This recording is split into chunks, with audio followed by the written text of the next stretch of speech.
Everyone. ఇవాళ మనతో పాటు ఉన్నారు సీనియర్ జర్నలిస్ట్ జగదేవ్ గారు. వారితో మాట్లాడదాం. సార్ నమస్తే సార్. నమస్తే. సార్, వర్ర రవీంద్ర రెడ్డి గారి రిమాండ్ రిపోర్ట్ లో కొన్ని సంచలన విషయాలు ఉన్నాయని చెప్పేసి ఒక న్యూస్ వైరల్ అవుతుంది. సో దానిపైన మీ అభిప్రాయం? వర్రా రవీందర్ రెడ్డి అనే వ్యక్తి నిజంగా అంటే డబ్బు కోసం కక్కుర్తి పడొచ్చు కానీ డబ్బు కోసం పెంట తినే వాళ్ళు కూడా ఉంటారా అనేది అనిపిస్తుంది. ఎందుకంటే ఇంతవరకు ఇప్పుడు జనరల్గా మన దాకా వస్తే కానీ ఏ పెయిన్ తెలియదు కదా. సో బయట వాళ్ళకి ఎన్నైనా మాట్లాడతాం, అలాంటిది మన వాళ్ళకి కూడా అనే స్థాయిలో ఆయన కామెంట్స్ పెట్టాడు. అంటే మన వాళ్ళు in the sense Jaganmohan Reddy కోసమైతే ఇన్ని పోస్టులు పెట్టి ఎంతగా జగనన్న కళ్ళల్లో ఆనందం కోసమో లేదా జగన్మోహన్ రెడ్డి గారి దృష్టిలో పడాలి, ఆయన మెప్పు పొందాలని తాపత్రయంతోనూ చేసిన ఇవన్నీ ఒక్కసారిగా విజయమ్మ గారి మీద, షర్మిలమ్మ గారి పుట్టుక మీద కూడా కామెంట్స్ చేశారు అంటే నిజంగా వర్రా రవీంద్ర రెడ్డికి మన హుసేన్ సాగర్ ఒడ్డున విగ్రహం పెట్టించాలి. తరువాత ఆయన్ని ఇంత భయంకరమైన ఇంటి ఆడవాళ్ళ కోసం తల్లి చెల్లి గురించి కూడా మాట్లాడినా కూడా ఒక్క వైసీపీ నాయకుడు కూడా ఖండించకపోవడం అనేది అత్యంత బాధాకరం. నిజంగా అసలు అంటే వీళ్ళకి రాజకీయము డబ్బు ఉంటే చాలు, ఇంకా ఏమీ అవసరం లేదు అనే స్థాయికి దిగజారిపోయారంటే ఇంకా వాళ్ళని ఏమంటాం చెప్పండి, ఇంకా వాళ్ళ విజ్ఞతకే వదిలేయాలి. అయితే ఇప్పుడు ఆయన్ని అరెస్ట్ చేసి రిమాండ్కి తీసుకెళ్ళిన తర్వాత పోలీసుల విషయంలో వెలుగు చూసే అంశాలు ఇంతకుముందు ఒక ఆర్టికల్ చదివాను, భయంకరంగా అనిపించింది నాకు. అంటే డబ్బు కోసం కక్కుర్తి పడతారు, మరి ఇంత దారుణంగానా? అయితే ఎవరు చెప్పారు? అందరికీ అర్థమైంది ఏంటంటే వైసీపీ నుంచి కొన్ని ఇన్పుట్స్ వస్తాయి, అందరికీ లెటర్స్ మెసేజ్లో ఏవో వస్తాయి. ఆ మెథడ్ ప్రకారం ఎవరి టాలెంట్తో వాళ్ళు మాట్లాడాలి మా పదజాలంతో. మన బిగ్ బాస్ షో లాగా, బిగ్ బాస్లో చూడండి, ఒక కంటెంట్ ఇస్తారు, వాళ్ళు నామినేట్ చేయమని చెప్తారు. ఆ నామినేట్ చేసినప్పుడు ఈడొక మాట వాళ్ళొక మాట మాట్లాడుకొని ఆర్గ్యూ ఎలా చేస్తారు, అది ఒక ఆర్గ్యూ లాగా ఉంటుంది. అంటే బూతులు ఉండవు ఇక్కడ, బూతులు.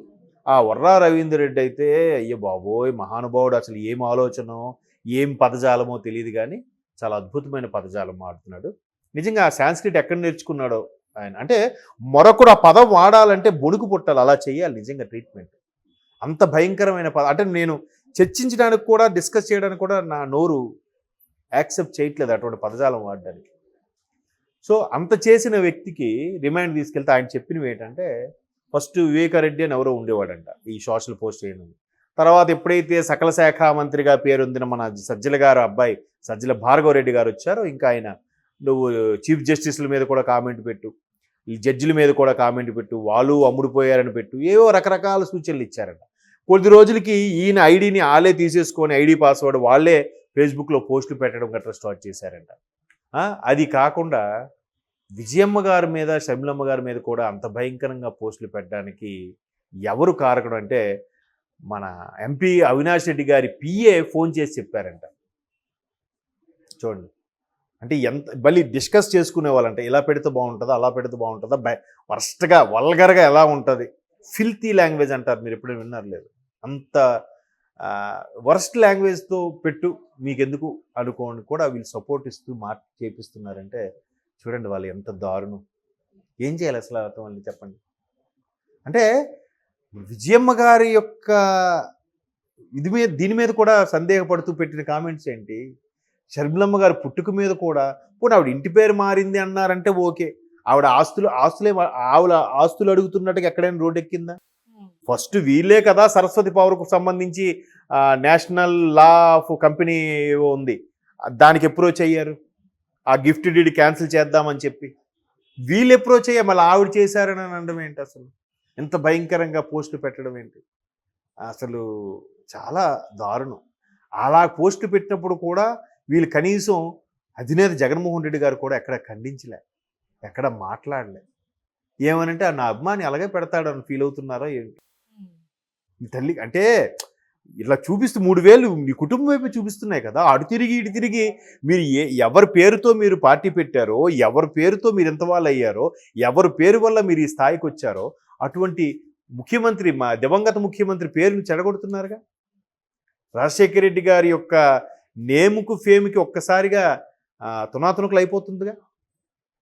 మరి విజయమ్మ గారిని అంటే రాజశేఖర రెడ్డి గారిలో సగం ఆవిడని అంటే రాజశేఖర రెడ్డి గారిని అన్నట్టు కాదా? దానికోసం ఇంత స్థాయికి దిగజారిపోయి మాట్లాడతారా? ఇప్పుడు ఆ రవీంద్ర రెడ్డి రిమాండ్లో ఇంకా భయంకరమైన విషయాలు చెప్తున్నాడంట ఆయన. నాకు వీళ్ళ నుంచి కాల్ వచ్చింది, వాళ్ళ నుంచి కాల్ వచ్చింది. పవన్ కళ్యాణ్ గారు ఫ్యామిలీ గురించి, పవన్ కళ్యాణ్ పిల్లల గురించి పోస్ట్ పెట్టమన్నారు. లేకపోతే జనసేన ఉండే మహిళా ప్రతినిధులు ఉన్నారు, వాళ్ళ గురించి పెట్టమన్నారు. ఆవిడెవరు రాయపాటి అరుణ అని ఉంటారు, ఆవిడ గురించి.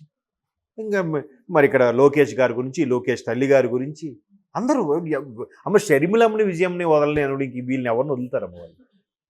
దాంట్లో కూడా ఒక రకమైన పైశాచిక ఆనందం పొందడం, ఆ పోస్టులు పెట్టి దాని గురించి చర్చించుకోవడం ఎట్లా అసలు. అందుకే ఒక్కొక్కడు అప్స్కాండ్ అయిపోతున్నారు. ఇప్పుడు శ్రీరెడ్డి గారు ఎప్పుడైతే బోరుగడ్డ అనిల్ అరెస్ట్ అయ్యారు, శ్రీరెడ్డి గారు థ్యాంక్ యూ లోకేష్ గారు, థ్యాంక్ యూ పవన్ కళ్యాణ్ గారు, థ్యాంక్ యూ అనితమ్మ అని హోంమంత్రి అని పాజ్ ఇచ్చి అనిత అన్నారు. ఎందుకు అలాగ అనాల్సి వచ్చింది? ఎందుకు సారీ ఇన్ని రోజులు ఎందుకు సారీ చెప్పలేదు? గవర్నమెంట్ వచ్చి 4 నెలలు అవుతుంది. Almost all June, July, August, September, October 5 నెలలు అయిపోయి ఇప్పుడు సారీ ఏంటి? ఇప్పుడు రిలీజ్ అయ్యారా? అంటే ఒక్కొక్కడికి భయం స్టార్ట్ అయ్యింది. ఆఖరికి ఆర్జీవి గారి మీద కూడా కేసు వేశారంట. ఆయన కూడా పొద్దున్న ఏదో పోస్ట్ పెట్టినట్టు పెట్టి వీళ్ళు వెంటనే తీశారంట. కంగ్రాచులేషన్స్ లోకేష్ గారు అని ఏదో పెడుతూ, ఇందాక ఎక్కడో మన ఎస్ఎంఎస్లో వార్త చూశాను.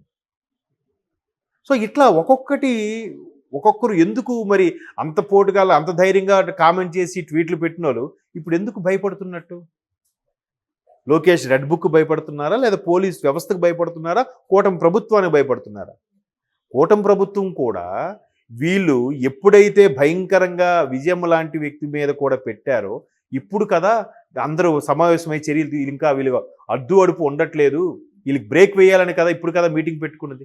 లేకపోతే నిజంగా వీళ్ళకి అరెస్ట్ చేయాలని కూటమి ప్రభుత్వం కక్ష కానీ కట్టుంటే జూన్లో ప్రమాణ స్వీకారం అయితే జూన్ ఎండింగ్ కల్లా అందరూ జైల్లో ఉండాలి కదా, ఇప్పటి జైళ్ళన్నీ ఫుల్ అయిపోయి ఉండాలి కదా. అలా లేవుగా.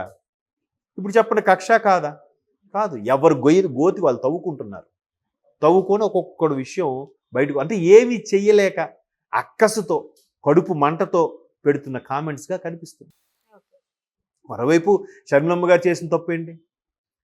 ఆవిడ ఇక్కడికి వద్దని అక్కడికి వెళ్ళిపోయారు.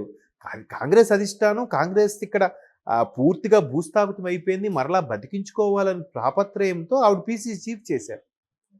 సో ఇప్పుడు బెటర్గా కొంచెం పర్సంటేజ్ పెరిగింది. సో మా మీదే ఎదురు తిరుగుతుందా, మా మీదే వస్తుందా అన్నట్టుగా. మరి ఒకప్పుడు ఇదే షర్మిలమ్మ పాదయాత్ర లేకపోతే పార్టీ ఉండేదా? ఆయన ముఖ్యమంత్రి అయ్యేవాడా 2019లో? చెప్పండి, అది ఎవరైనా ఆలోచిస్తున్నారా? ఆవిడ పిచ్చిదా ఇలాగ ఏదో అంటుంది, ఈయన కూడా తగ్గట్లేదు అని ఏదో మాట్లాడుతున్నారు. ఏంటి ఇప్పటికీ జగన్మోహన్ రెడ్డి గారు అభిమాని? తల్లి చెల్లి మీద కూడా అటువంటి వ్యాఖ్యానాలు చేసిన వాడి మీద ఒక్క ఖండించిన డైలాగ్ కూడా ఖండన చేయకపోవడం అనే దారుణం, బాధాకరం. అయినప్పటికీ ఇంకా అదే పార్టీలో కొనసాగుతూ అదే పార్టీలో ఉండే